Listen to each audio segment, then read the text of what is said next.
तर नमस्कार मित्रांनो, आज चाललो एकवीरला. तर गाडी काढली. रात्री निघलो 9:30 वाजता. आम्ही चौघजण, मयूर, मी, दीपेश, भाविक पेट्रोल पंपावर पोहोचलो. हे दोघांचा काहीतरी मोठा विषय चालू होता. तर पेट्रोल टाकला, निघलो. पोचलो खोपोली रोडला. खोपोली रोडवरून लोणावळ्यात पोचताच अख्खा पूर्ण घाट जाम होता.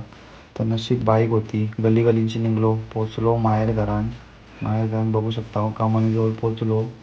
तिथून माहेर घरातून तर डोंगरावर बघू शकता फुल गर्दी होती. तर आलो पायथ्याशी खालती देवीच्या मंदिरात. इथं पण लईच गर्दी होती. तर आम्ही घेतल्या 5 पायऱ्या चढायला. तर पायऱ्या चढता चढता बरीच गर्दींशी ढकलत आलो एकदाशी वरती. तर वरती पण आलो. तर वरती पण दर्शनाला लई जवळजवळ 2-3 तास लागतील. तर फायनली थांबलो आणि एकदाशी घेतला दर्शन आईचा.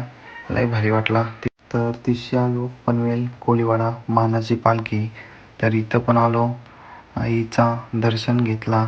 आणि इथून बघू शकता हो भाई काय ऐकच नाही, हेल्मेट घालून नाचताय. फुल जल्लोष केलाय त्यांनी.